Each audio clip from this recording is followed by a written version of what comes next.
Having multiple offers will mean that you're in a better position for being able to ask for best and final. So I always like pricing my houses lower, having an open house, doing my marketing, and seeking having multiple offers within the first 2 weeks, possibly, hopefully, within the first 2 weeks of the house being on the market. Now, I have to confess, I have flipped primarily in Southern California, which is a highly compressed market, and not all markets are like this, so this may not work in your market. But again, if you price it at a lower price point, there is a greater chance of getting multiple offers. I am Christina Suter, and this is the Real Estate Breakthrough Show, where we talk about the reality of real estate, the mindset you need in order to face the reality of what it is, and tips and tricks to get you moving forward in investing. I am your host, Christina Suter. So I want to cover today a very, a simple topic, but kind of complex. I know that tells you absolutely nothing. Basically, how to make your flips look amazing in 5 simple ideas. I have been a flipper off and on throughout my real estate investing career. I flipped during the 2000 upturn, and I have flipped recently. And honestly, truth be told, I'm done with flipping. I really respect you, the flippers that are out there doing this work, and I have done enough of it to know that it takes some craft to get it right, to go from having 4 or 5 flips or 1 or 2 flips to being able to have hundreds of flips. It is a job, it is a career, and it is a skill set that needs to be fine-tuned. But let me tell you, in my experience, what are some 5 very simple ideas that I have felt like it was always worth my time in investing in to make my flip look amazing and sell well. First and foremost, landscaping. I know it sounds really silly, but honestly, you should always spend money on your landscaping. Why? Curb appeal. People walk up or drive up to the house and they go, wow, look at that. It's such a beautiful home, or it's such a cute little cottage, or it's such a magnificent spread. It doesn't really matter if you don't do landscaping and you don't have clean looking sod or a clean looking grass, and you haven't put some cute flowers or some nice bushes. People will perceive it as an abandoned home, even if it's brand new construction. You truly, truly need to spend some money and some time on making sure that your landscaping is attractive and maximizes the curb appeal of the house. Money well spent landscaping. Do not overlook how valuable $500 worth of flowering little plants can add to the price point that your house will sell at and how quickly it will sell. Hire a designer. Now, I have a particular lesson on this. I consider myself relatively good at design. I feel like I dress relatively well. I feel like I have a bit of a design sense. I designed one of my flips myself, and honestly, I'm almost certain I lost about $60,000 worth of price point on that house because I was the designer. My final design ideas kind of sucked.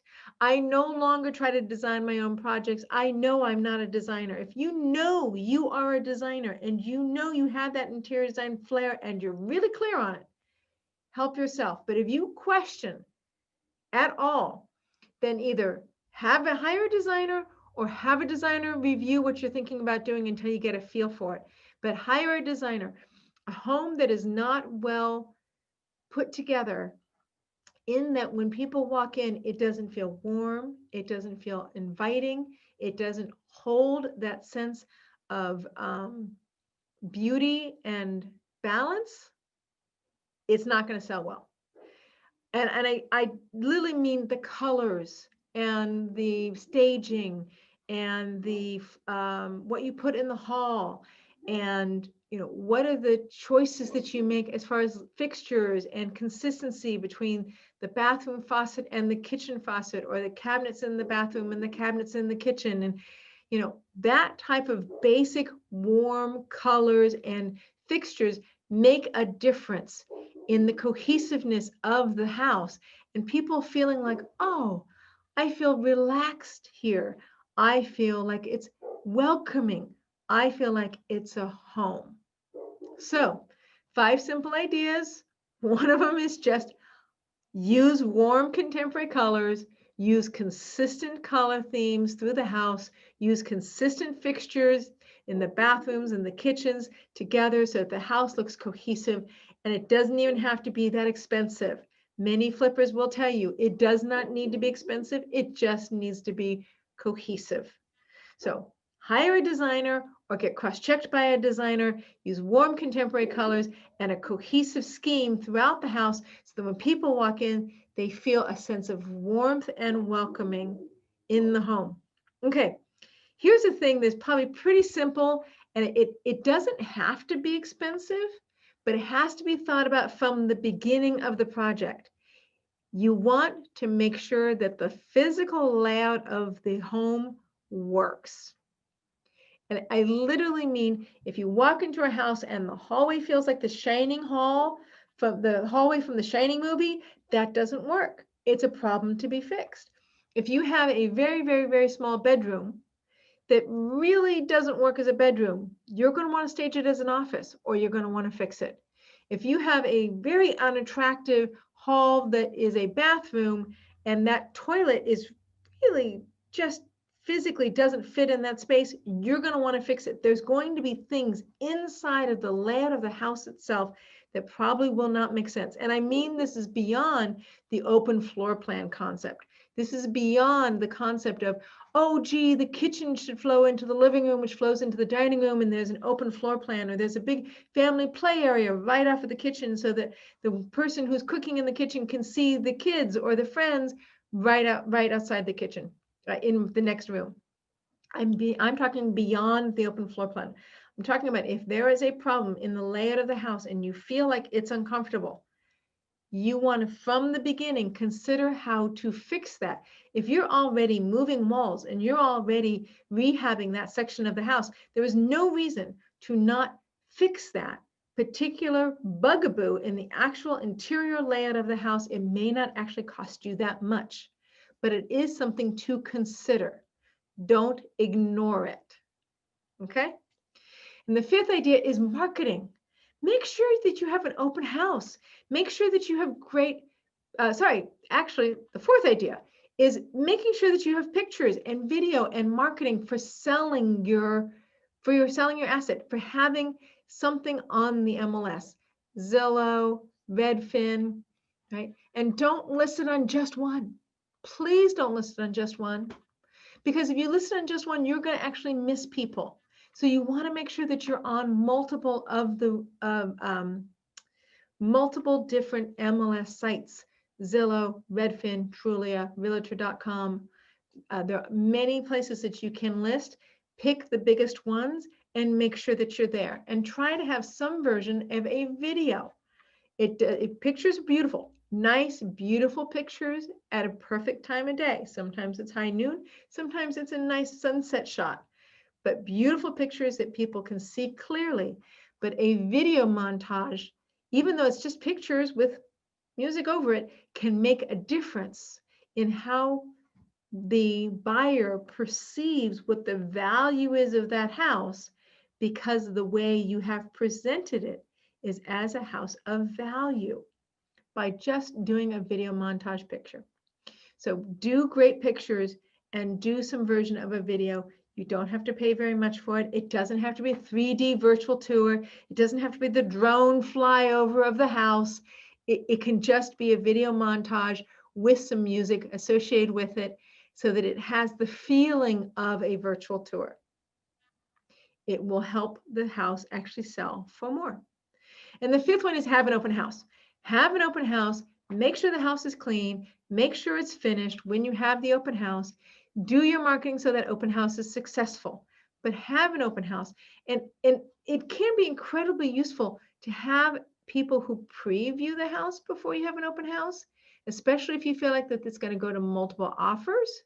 Then I would suggest that you always do an open house and always seek to have multiple offers if you can.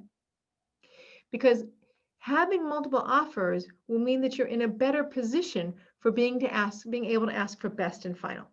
So I always like pricing my houses lower, having an open house, doing my marketing, and having multiple offers within the first 2 weeks, possibly, hopefully, than the first 2 weeks of the house being on the market. Now, I have to confess, I have flipped primarily in Southern California, which is a highly compressed market, and not all markets are like this, so this may not work in your market.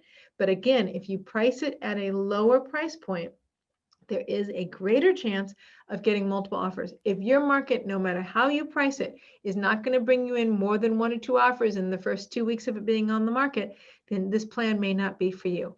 But in Southern California and infill areas and high pressure markets, it works beautifully every time. Okay, so those are my 5 basic, simple ideas for how to make your flip look amazing. Things to just consider from the beginning. Do not have to be expensive, but I want to throw in a 6th real quick. Do not overbuild for your neighborhood. This one isn't necessarily cheap, but it is a thought that you want to have from the beginning. If you're going to add square footage to your flip, understand there are brackets in a neighborhood where there's the lowest price that properties will sell for and the highest price that that neighborhood will support.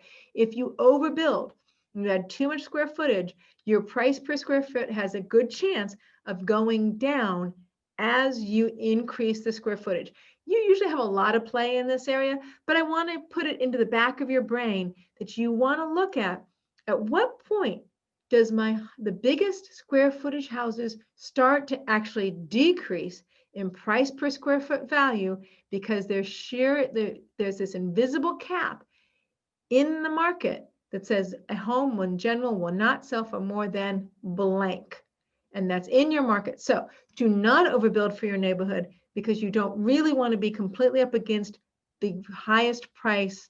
The biggest house at the highest price per square foot is going to be just that little bit harder to sell than having a well-portioned house that can sell at the highest price per square foot because you're not pushing against the top of the market. Okay, so those are my very simple 5 simple ideas for making your flip look amazing.